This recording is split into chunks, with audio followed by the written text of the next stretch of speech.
There are 52 weeks in a year.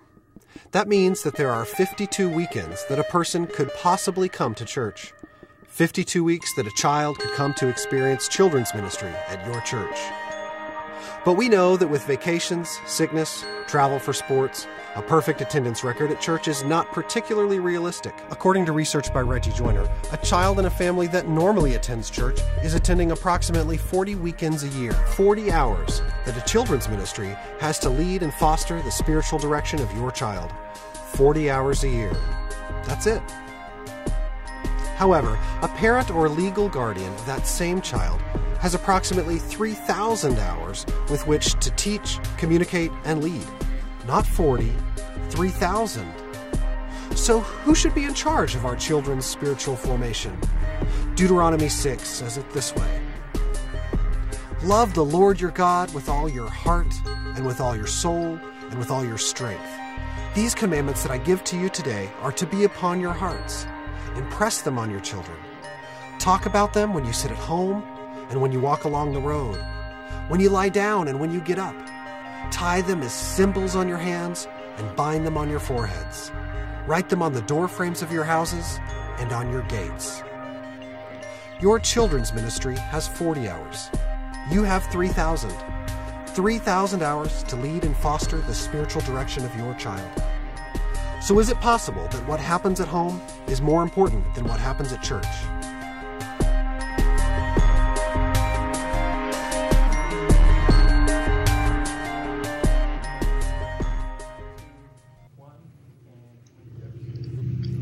Thank you so much for coming back with us, or staying with us, I should say.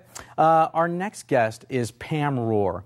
Pam is a life coach, author, and all-around expert when it comes to blended families. Now, Pam has a unique situation. I'll let her spell it all out, but basically where she's got hers, his, theirs, and now there's certain levels of theirs with grandkids and whatnot that I know that she's very excited.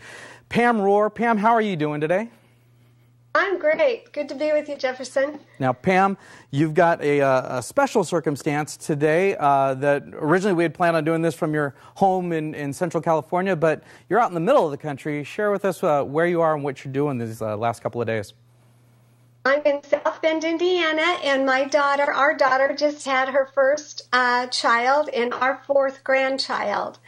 So she's beautiful. Her name is Adeline Joy. Adeline Joy. Joy. Great middle name, because yes. Obviously for obvious reasons, and also because it's my wife's middle name.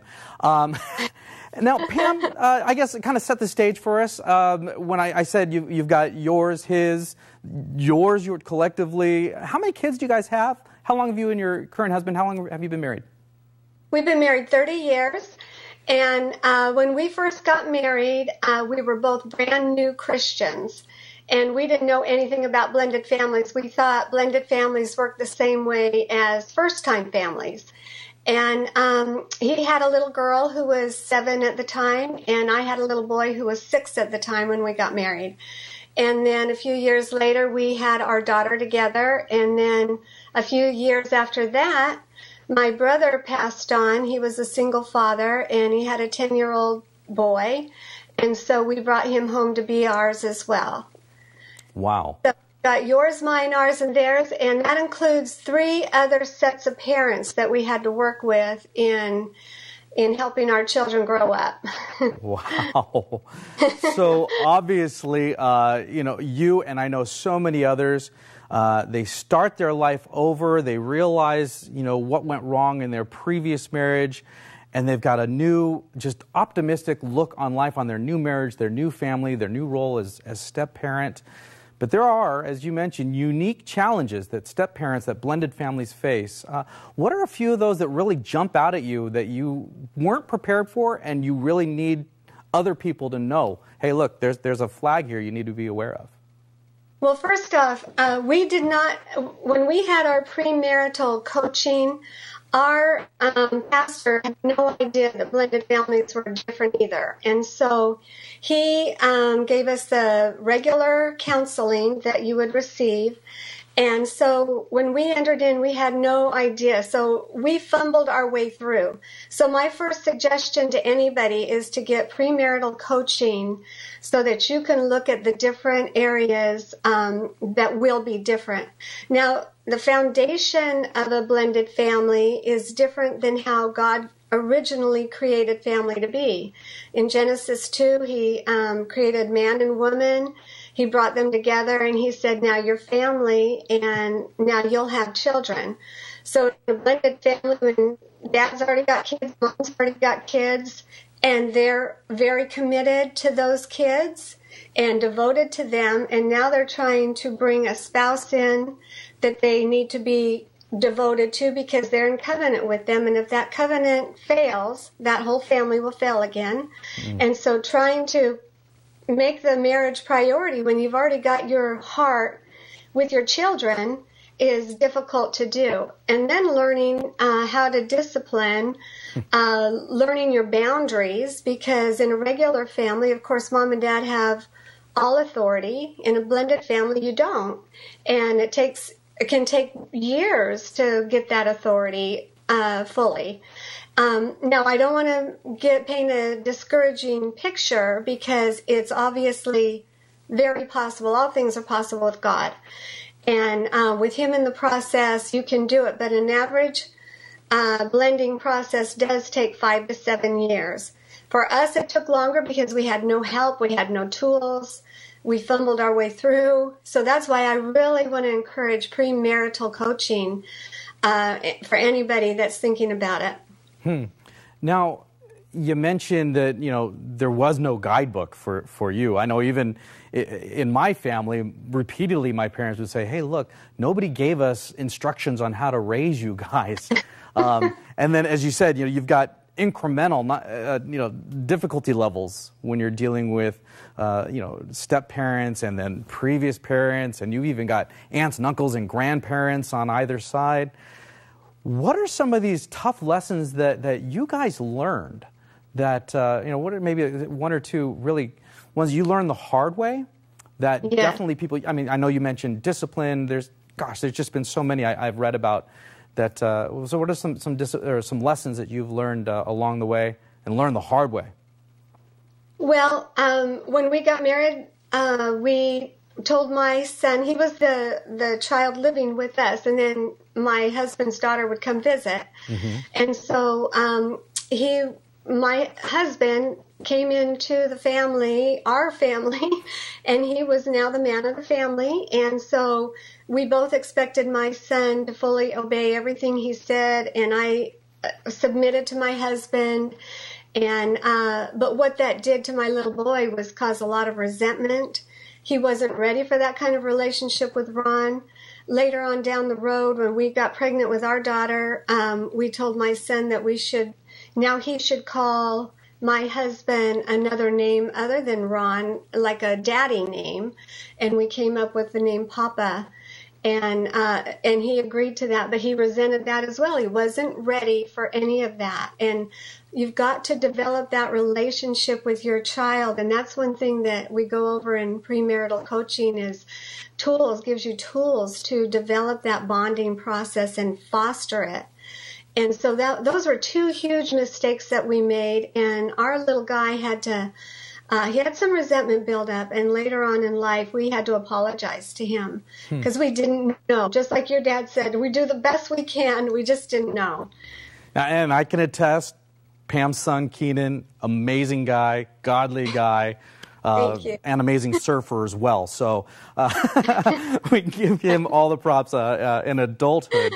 But, Pam, you mentioned, that role that Ron stepped into, and you had to as well. I know as Christians, you want to create a godly atmosphere. You want to raise your kids to be godly individuals. But you have hurdles that you have to face as a step-parent that many others don't, particularly the other birth parents and other families, visitation, you have limited times, you have all these different hurdles as blended families that first families don't have. How do you keep that Christ-centeredness as a primary factor when you're dealing with blended families? That is the thing that we worked at the hardest, and that was because the other families were not believers. And so in our family, Christ was always priority number one. We had regular Bible studies together. We worshiped together. We went to church together. And when things came up that maybe they were allowed to do in the other home, we went through why they couldn't do those things in our home and always referred it back to the Lord. And we didn't want to make it a religious thing. We wanted to make it a relationship thing with the Lord, that because we love him, we don't want to displease him. And these are things that he says maybe we shouldn't do because they'll ultimately hurt us. I know that I think I've heard you share a similar story where a lot of parents today, whether it's first families or step families, but you kind of just get through the day. You're, one day turns into another. Let's get our routine. Let's get the kids to school. Let's get to church on Sunday. Let's get the sports and youth group. But I know that in your teachings, and when you've done premarital, when you've done life coaching, there's a lot of things that you know that parents, particularly blended family parents, have to be intentional. You got to go that extra mile. It's going to be a little bit more work. What are some of those intentional things that blended family parents have to do in order to successfully grow their kids up? Well, they have to have a good schedule and a good everybody working together. And the parents need to foster that. The parents have to work together, first of all, and then they include their children in that working together. But teaching our children that Christ is number one is the most important thing that any of us can do as parents, as the former speaker talked about.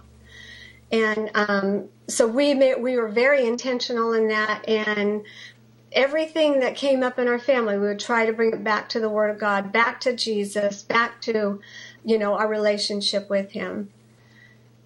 Wow. Pam, thank you so much. I know that if any of our viewers are listening to this and they're just going, that's what I need to hear more of, that's the counseling I need, that's the advice I need, they can get directly a hold of you. It doesn't matter where they live, right? That's right. They can reach me at my website, which is nouveaulifecoaching.com. That's Nouveau, lifecoaching.com. And they can also pick up my book at Amazon.com. It's called Blended But Not Broken, Hope and Encouragement for Blended Families.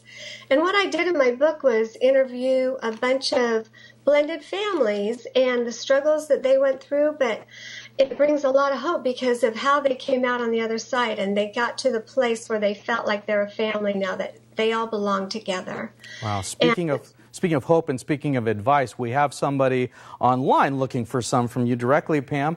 Joel, who do we have, and what do they have to ask Pam? Well, actually, I confess it's not online. It's me. Oh. Hi, Pam. Just two confessions right here. I'm a sort of a semi-disciple of Pam's. Through her podcast and through our being together, I am in a blended family. And your advice to have some kind of pre-counseling or talk about it before your marriage is really critical in a blended family, because my wife and I really didn't do that because, again, it's something you don't know. And the expectations, we found out, were completely different between my wife and I. I came in without children, and she was a widow. She had lost her husband about 5 years before I came on the scene, and I just assumed that I would immediately be seen as the authority figure and the dad, and my wife just assumed that I would just go along with what she did and didn't think I'd have any opinions on parenting and all. And we've been working through it, and we're on the 7th year. And so don't feel bad if you went over more than 7 years, Pam, because we're still in the process, and we have teenage kids now. So it's really something that we're working through. But it is a joy, and it's a joy to be able to work through those problems and still hopefully show our kids that Jesus is the center of it, and that the family, as a family, we're dedicated to doing it right for the glory of God. So thank you for joining us and for your input. And I hope everyone out there, there's so many blended family scenarios out there in our society. It's huge, and your podcast is making a difference. So thank you. Thank you. Good job, Pam. Look at you. So So as Pam said, you can find her at nouveaulifecoaching.com. That's where you can buy her book, you can schedule appointments, you can meet with her via Skype, or if you live in her area, you can actually meet her face-to-face. Starbucks is a great place.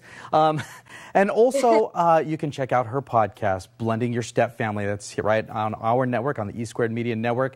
She has amazing pearls of wisdom on getting over those hurdles and those unique battles that step parents have to face. So, Pam, thank you so much for your time today. Appreciate it.